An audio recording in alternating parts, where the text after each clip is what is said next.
Olá, pessoal, me chamo Ana Beatriz e esse é mais um episódio do podcast Papo de Recreio. E aí, bora bater um papo?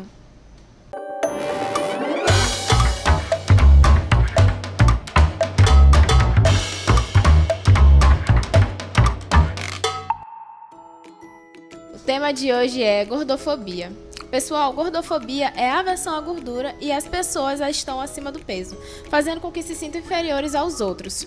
Preconceito, tratar mal, desmerecer ou fazer com que a pessoa acima do peso se sinta inferiorizada são características que indicam gordofobia. Para bater esse papo hoje com a gente, estamos aqui com a Cláudia e com a Celiane, né, que vai falar sobre esse assunto com a gente tão importante. Meninas, já quero jogar essa pergunta de cara para vocês. Como combater a gordofobia? Cláudia, fala um pouquinho pra gente. O combate à gordofobia, ele parte do reconhecimento da gordofobia como preconceito. Porque a gordofobia ela foi um preconceito estruturado na sociedade como uma forma de cuidado, de carinho. Então, as pessoas não reconhecem a discriminação com corpos gordos como preconceito. Então, a gente parte para a questão educacional, para a questão de conscientização, para a questão de bater um papo. Eu costumo dar palestra, fazer roda de conversa sobre gordofobia, e normalmente as pessoas respondem assim: nossa, mas eu fiz isso, ou eu sofri isso, eu fiz isso com a minha filha, eu sofri isso na infância, esse preconceito, essa discriminação. Então, a gente tem relatos muito fortes. Eu não concordo com a criminalização da gordofobia. Eu acho que se a gente conscientizar a partir da questão da educação, de conversar, de naturalizar os corpos, de fazer com que o corpo gordo ele seja incluído, ele seja normalizado, seja capaz, eu acho que é um grande passo, é um grande avanço na luta contra a gordofobia. E é um tabu muito grande dentro da sociedade em relação ao que você falou, né?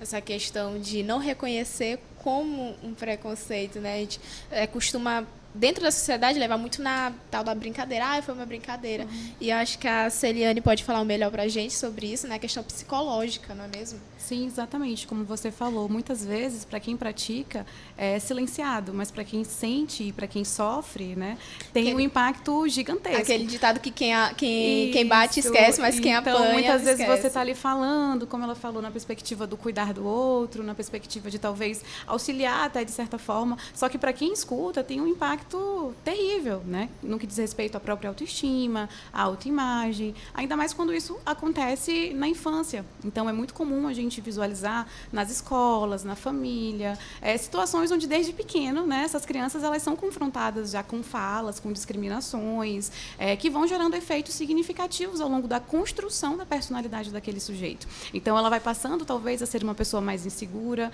a ser uma pessoa com dificuldade de reconhecer o próprio corpo, de se aceitar da forma como ela é, a própria relação que ela vai estabelecer com a comida, como a gente estava até conversando aqui antes. Então, é importante a gente trabalhar essa educação desde muito cedo, e principalmente com as crianças, que são pessoas que estão muito mais vulneráveis a sofrer esse tipo de situação e a ter menos formas de lidar com isso. Então, é importante a educação desde a infância para que a gente construa, né, adultos que entendam do próprio corpo e que também entendam o que devem fazer em relação a isso. A gente fala muito dessa questão desse abuso psicológico, né, em relação à violência psicológica. Exatamente, na infância, e a gente acaba vendo que acontece dentro da família.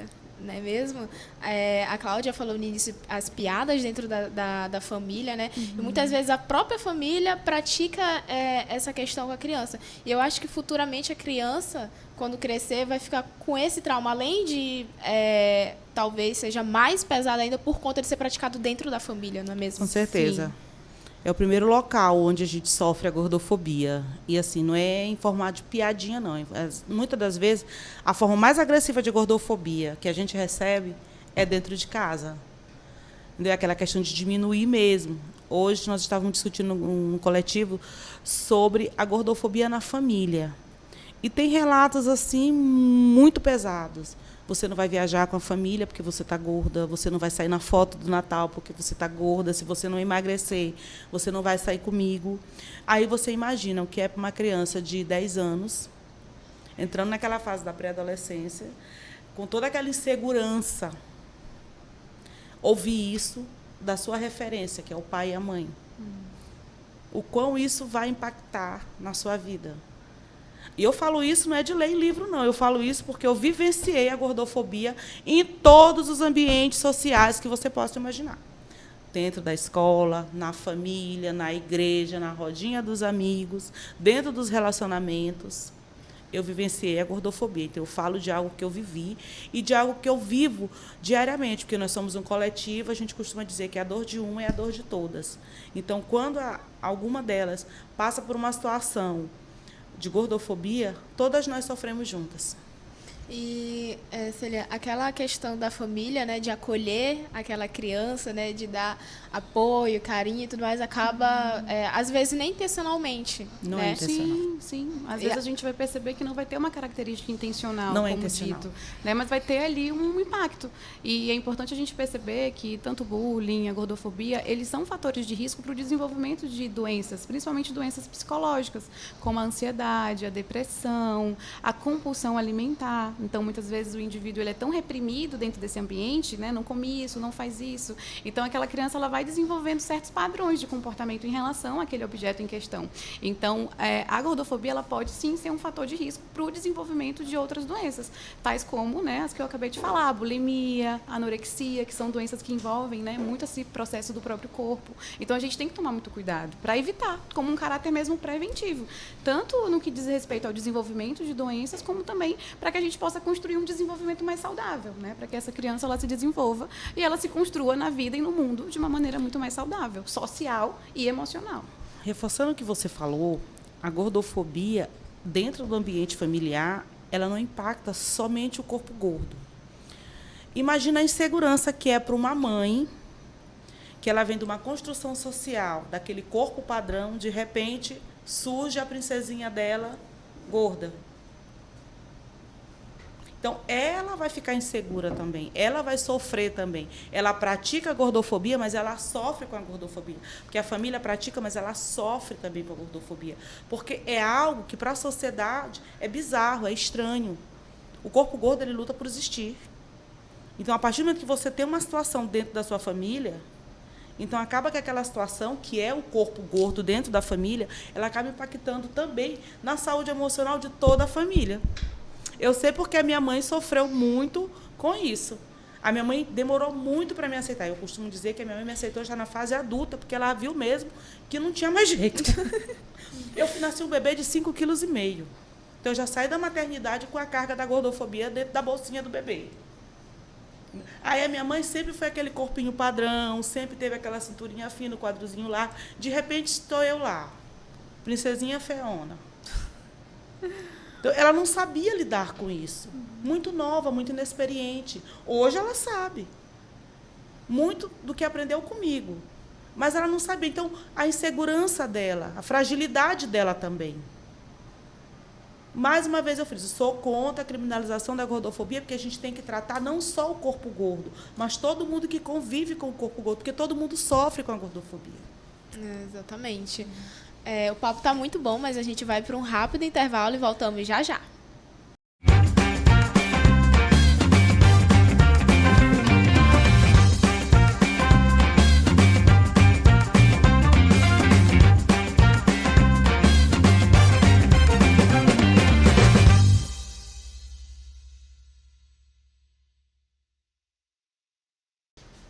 Estamos de volta, né, falando hoje sobre gordofobia com a Cláudia e com a Celiane. Meninas, quero perguntar para vocês qual o papel que a escola tem dentro desse tema. Questão de educar. Questão de trazer essa temática para dentro da sala de aula, para o cotidiano da escola.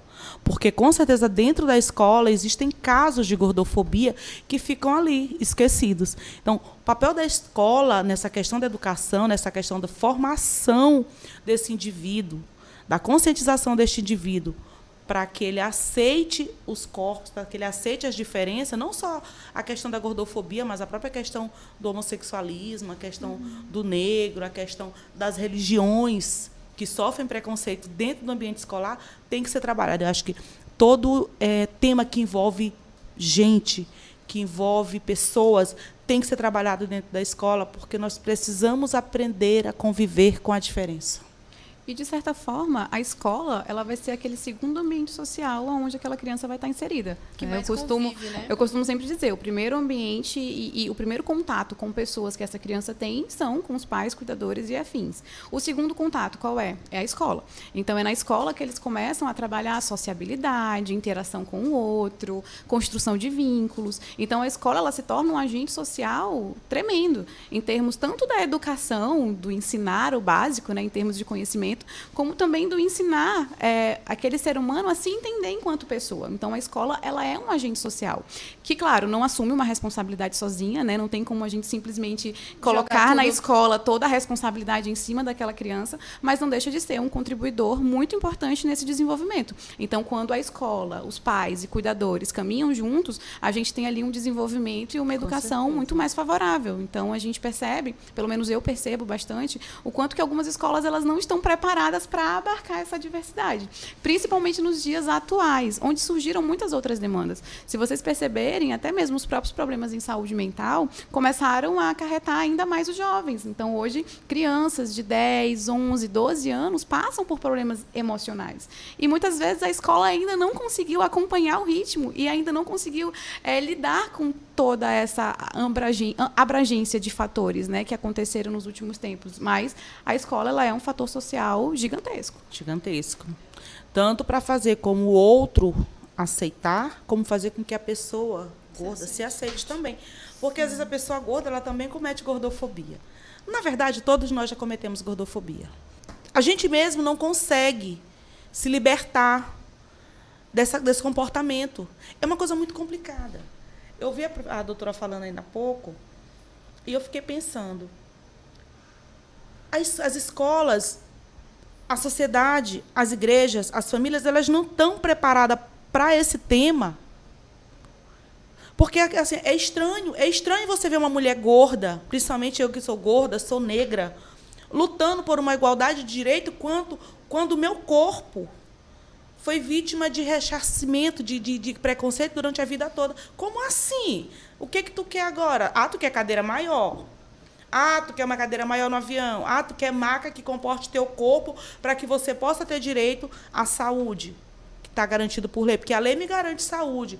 Mas e aí, eu consigo ter acesso a esse direito? Quando eu chego no hospital com o meu corpo, que não tem uma cadeira que me comporte, que não tem uma maca que me comporte, que não tem roupas hospitalares que comportem meu corpo, eu estou tendo acesso a essa questão da saúde? E os governantes não pensaram nisso por quê? Será que é estranho para ele que existam corpos gordos? Será que eles não sabem disso? Ou a gente tem que ser invisibilizado? Se a gente for analisar, é todo um contexto. As pessoas fogem desse debate.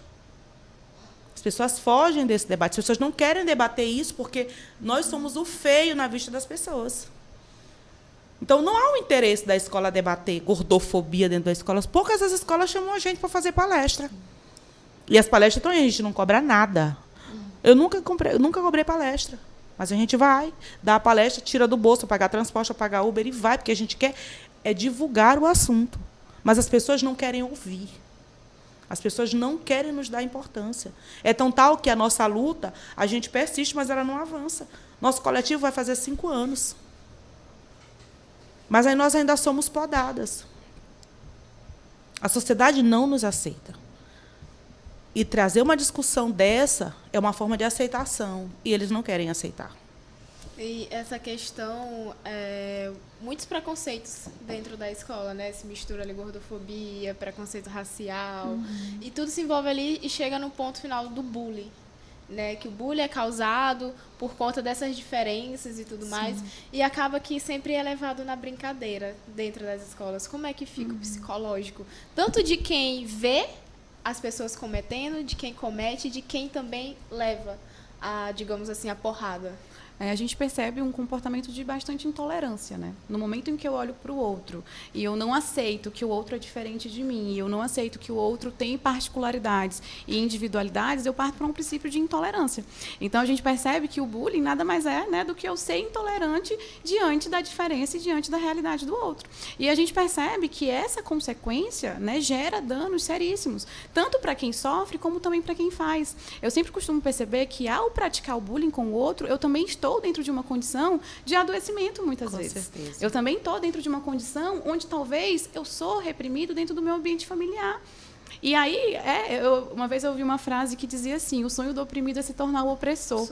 Né? Então, muitas pessoas, elas ouvem isso, elas recebem isso e elas transmitem isso para outras pessoas. Então, quem pratica e quem sofre está vivendo dentro de um circuito adoecido. E a gente precisa entender as duas partes. Porque um ambiente onde ele acolhe, ele é um ambiente onde ele consegue ser mais modificador. Um ambiente que julga, que recrimina, é um ambiente onde muitas vezes vai reforçar os problemas e as situações, né, críticas que estão acontecendo ali. Então, a escola, ela precisa ser um ambiente acolhedor. A casa, ela precisa ser um ambiente acolhedor, para que a gente consiga, através desse acolhimento, mostrar uma outra realidade. E ter um caráter educacional, porque o julgamento, por mais que muitas vezes a gente ache que o recriminar, o brigar, mas você fez isso, não era para você ter feito dessa maneira, ou então você vai ficar de castigo agora porque você falou isso para o seu colega, será que isso está tendo um caráter educacional, ou está tendo minimamente um caráter punitivo que vai ensinar para aquela pessoa que talvez esse comportamento ele precisa ainda ser repetido? Então, a gente tem que levar isso a sério, como uma forma de analisar tanto quem pratica quanto quem sofre, para que a gente possa criar ambientes de maior acolhimento e de menos julgamento, porque o acolhimento ele promove e ele facilita com que a mudança e com que a educação ela aconteça de uma forma muito melhor. Mas, para isso, né, a gente tem que preparar as pessoas. A gente tem que preparar as escolas, a gente tem que preparar os profissionais, preparar os educadores que estão nessa linha de frente. O professor ele não é só aquela pessoa que vai lá ensinar matemática e português. Ele também é aquela pessoa que vai ser referência para aquele aluno, né, que vai ser referência para aquelas vidas que estão passando por eles.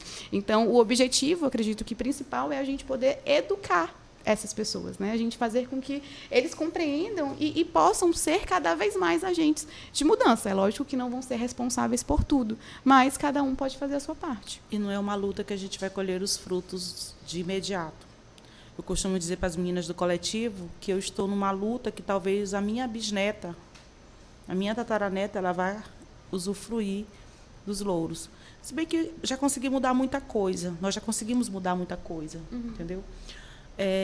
Hoje, uma das nossas conquistas foi colocar a questão da gordofobia dentro dos preconceitos na Secretaria de Estado da Mulher. Ou seja, agora, em 2023, nós vamos trabalhar mais esse tema em escola, em ambientes de pessoas, de grande circulação de pessoas, com campanhas, como a questão da gordofobia. Sim.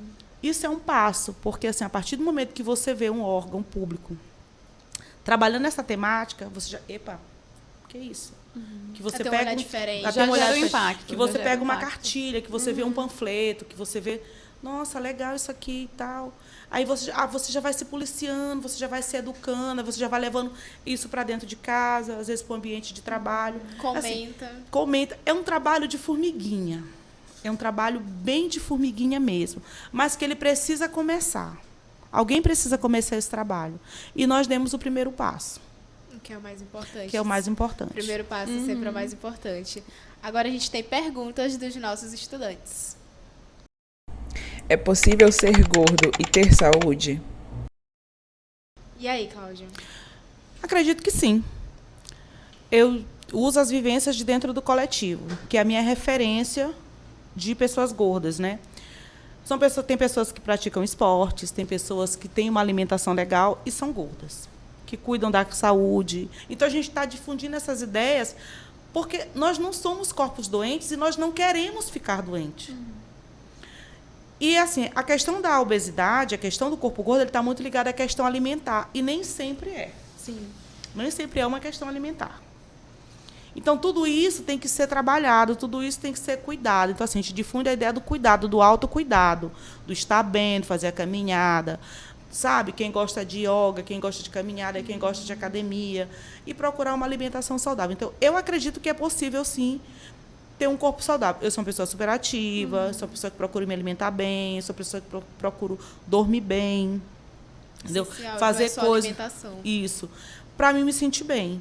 Então, eu acredito que é possível ter saúde, sim. Bem interessante isso que você falou, né, da gente pensar na obesidade não só como a questão alimentar, porque tem questões hormonais que implicam, tem o próprio biotipo que traz ali, de certa forma, uma diferença, né, em relação ao corpo, porque se a gente for pensar na obesidade, dentro do critério de saúde, a gente vai ver que ela está caracterizada como uma doença. Porém, né, à medida em que eu tenho hábitos melhores, hábitos mais saudáveis, eu posso sim ter uma vida com qualidade. Com qualidade. A questão é eu avaliar e eu verificar, né, a que ponto essa questão ela está sendo ali referente à minha vida. O que está implicando nisso? São questões hormonais, são questões alimentares, é a questão do meu próprio biotipo, para que a gente consiga realmente trabalhar dentro daquilo que pode atrapalhar na qualidade de vida. Né? Porque, claro, a gente vai ter lá a categoria como doença, ok. Mas e aí? Toda pessoa que está acima do peso vai ter ali um problema de saúde? Às vezes não. Uma vez eu contestei um médico, num dos eventos, onde ele falou que algumas doenças, tipo hipertensão, diabetes, eram mais suscetíveis em corpos gordos. Aí eu perguntei para ele se existia um estudo comparativo de quantas pessoas morriam por ano de hipertensão, por exemplo, diabetes. Pessoas magras e pessoas gordas. Não existe. Então, assim, foi estigmatizado que o corpo gordo é doente, é o celeiro dessas doenças. Mas a gente vê pessoas magras também que são acometidas dessas doenças. Então, assim, ela não é determinante. Uhum. Entendeu? Então, assim, a partir dessa ideia, é possível, sim, o corpo gordo ter saúde, sim. Eu hoje não sou uma pessoa hipertensa, não sou uma pessoa diabética, mas quem olha para o meu corpo acha que eu Tem vários algum problemas. problema de saúde. Uhum. E a questão da saúde psicológica, como é que fica? Então, a saúde psicológica ela fica principalmente dependendo da forma como eu avalio e analiso toda essa situação. Então, tem pessoas que, principalmente dentro desse padrão, né, a gente tem um padrão de magreza muito forte. Que a mídia vende, que a televisão passa pra gente, que as revistas passam pra gente também. Tá muito grande em cima de nós, mulheres. E hoje em dia, principalmente as redes sociais. Né? Então, as redes sociais se tornaram ali um canal de venda de corpo perfeito. Aquele corpo magro, né, escultural, onde você, né, tem ali a barriga sarada, enfim. Né? Então, a gente é turbinado o tempo inteiro de informações e de padrões na qual a gente precisa seguir de alguma forma. Então, isso traz um impacto, principalmente quando eu olho aquilo ali e eu comparo. Nossa, eu estou vendo aqui que esse é o ideal, só que eu olho para mim e eu vejo que o real não tem nada a ver com aquilo. Então, aí a gente começa, né, a vivenciar vários conflitos de identidade mesmo. Até que ponto, né, qual o problema que eu estou com o meu corpo, o problema com as minhas próprias emoções, porque a gente estava até conversando antes, e a comida, em alguns momentos, ela se torna um regulador emocional. Então, muitas pessoas, diante de ansiedades ou de problemas, estresse, recorrem à comida como uma forma de lidar com aquele sentimento. Verdade. Então, a gente também tem que verificar, né, e abrir esse parêntese. O fato voltando para o que você falou, o psicológico ele acaba ficando muito afetado, principalmente quando eu não estabeleço uma aceitação sobre mim mesmo. Não importa se eu sou gordo, se eu sou magro, se eu sou alto, se eu sou baixo, mas se eu não me aceito, se eu não me compreendo, né, como alguém que tem características, que tem qualidades, que tem potencial, eu vou ali ter um impacto na minha autoestima, na minha autoimagem e, consequentemente, nas minhas emoções. Então, tudo depende da forma como eu avalio e como eu interpreto. Seja a mim ou seja o outro. Como a gente se enxerga, né? Sempre costumo comentar nas minhas redes sociais que a primeira pessoa que você tem que amar é você mesmo. Porque se você não tem a capacidade de se amar, como é que você vai ter a capacidade de amar o próximo ou a pessoa aqui? Eu falo às vezes para os meus pacientes, primeiro eu, segundo eu, terceiro eu, e aí depois a gente vai conversa. Enquadrando outras pessoas nessa categoria. Mas, de certa forma, a maneira como a gente se enxerga, ela é muito determinante em como eu vou reagir diante das situações. E um detalhe, a gente nunca se enxerga 100% da forma como a gente é.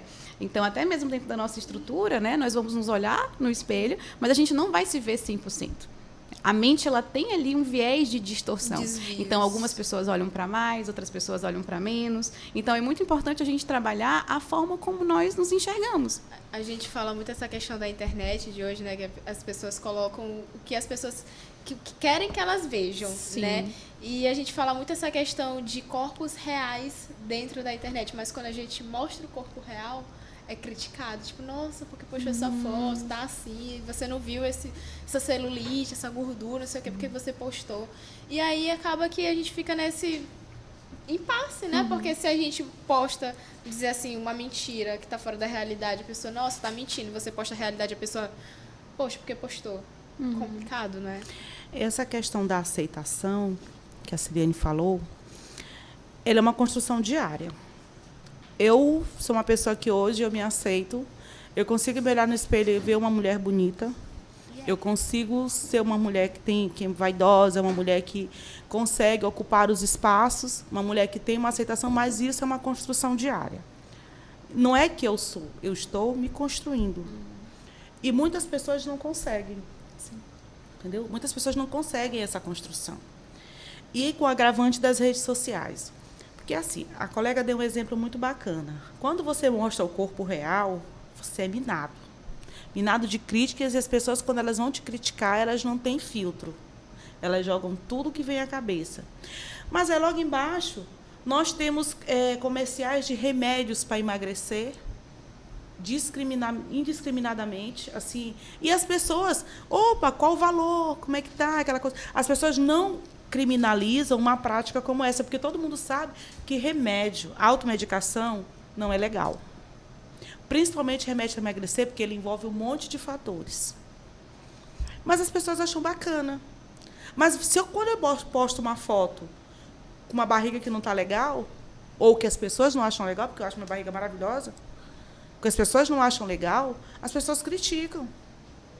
Então, assim, a gente vive numa sociedade muito distorcida, onde eu não posso ser eu. Eu tenho que estar todo o tempo vivendo um personagem. Quando eu assumo que eu sou essa mulher, como tem um colega meu que diz, Cláudia, eu amo quando tu diz assim, eu sou Cláudia, mulher gorda e preta, porque eu sou uma mulher gorda e preta, nada do que você pensa vai mudar isso. Então, eu tenho que me aceitar como uma mulher gorda e preta. Que é isso que eu sou. Ai, tu não é preta, tu é morena, tu é isso. Não, eu sou preta. Eu sou gorda. Não, colega, tu não é gorda, tu é assim, só cheinha. Não, eu não sou cheinha, eu sou uma mulher gorda. Então, eu preciso me aceitar para que as pessoas me aceitem. Hoje eu consigo fazer com que as pessoas me aceitem, inclusive dentro da minha família. Entendeu? As pessoas hoje elas não têm mais aquele comportamento, aquela conduta que elas tinham em outrora em relação a mim. E conseguem me chamar de gorda também, porque, assim, é a primeira coisa que a gente tem que fazer, é naturalizar a palavra. A palavra gorda, ela não me denigre em nada. A palavra, eu sou uma mulher gorda, ela é uma mulher magra, enfim. E a gente vai vivendo com as nossas diferenças. Exatamente. Entendeu? Então, eu posso te chamar de gorda, você é... Não, você não é gorda, tem aquele tabu, aquele medo, aquele receio. Falar. Meu Deus, chama ela de gorda, meu Deus.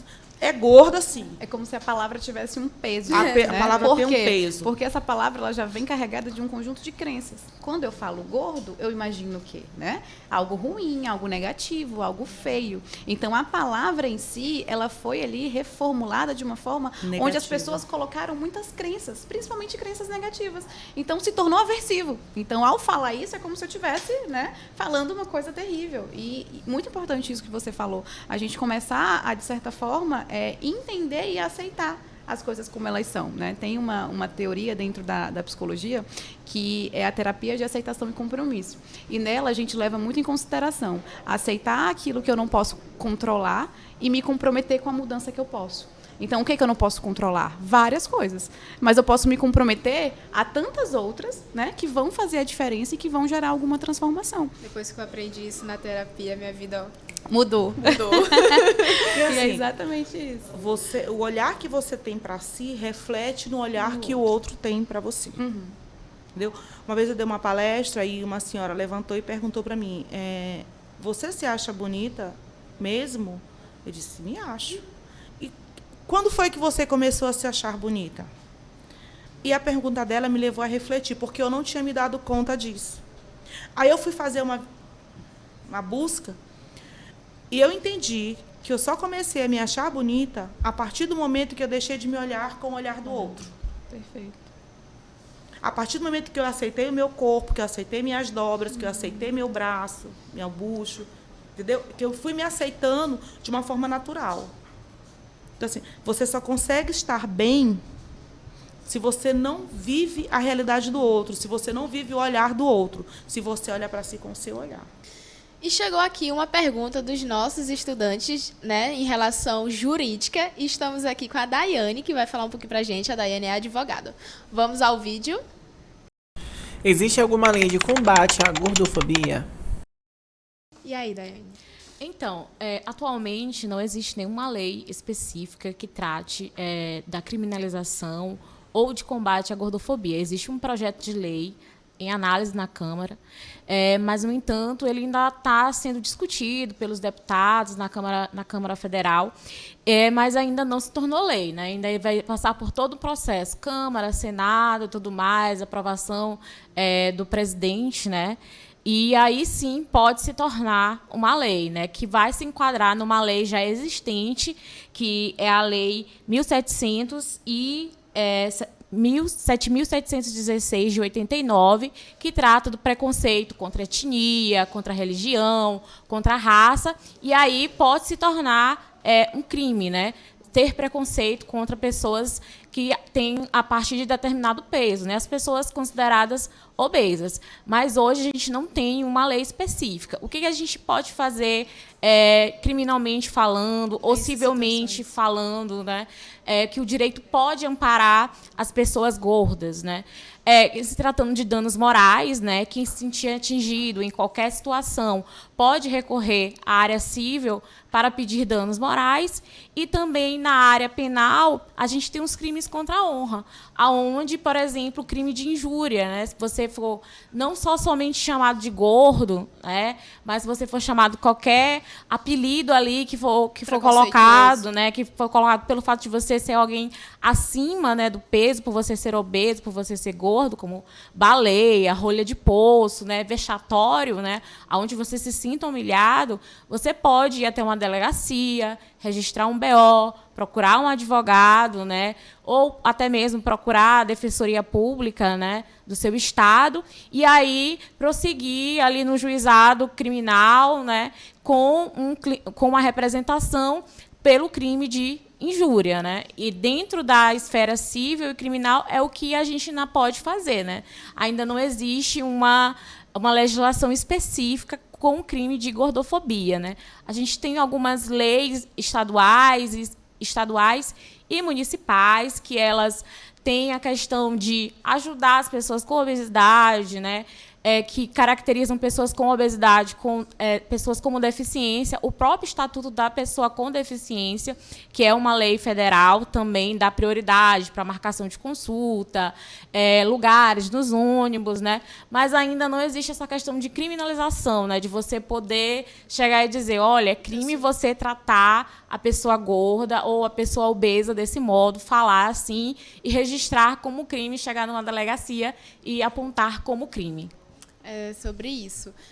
Deixa um recadinho para quem está nos assistindo, nos escutando.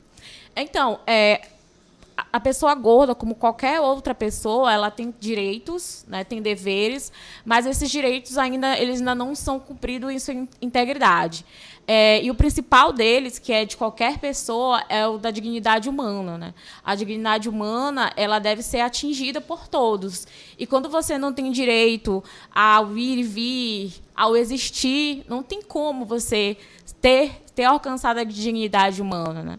Então, a luta contra a gordofobia, ela é justamente isso, né? Para que a existência da pessoa gorda ela seja digna. A gente não tem que existir só por existir ou só ficar escondido. A gente tem que existir de maneira digna. É isso que a nossa Constituição fala, é isso que a Declaração dos Direitos Humanos fala, é isso que todas as leis falam, que o ser humano ele deve existir de maneira digna. E a pessoa gorda, por conseguinte, também deve existir de maneira digna. Pessoal, estamos chegando ao final de mais um podcast. E, meninas, queria que vocês deixassem um recadinho para quem está nos escutando, né, para quem está nos assistindo. O recadinho que eu tenho para deixar, né, é que a gente nos aceite. Que eu aceite o outro, que eu me aceite e que a gente procure viver de uma forma inclusiva. A gente procure se amar para poder amar o outro. Porque até na frase, eu te amo, o eu vem primeiro. Então, esse é o recadinho que tem para deixar. E assim, em relação à questão da gordofobia, trabalhar isso dentro de você.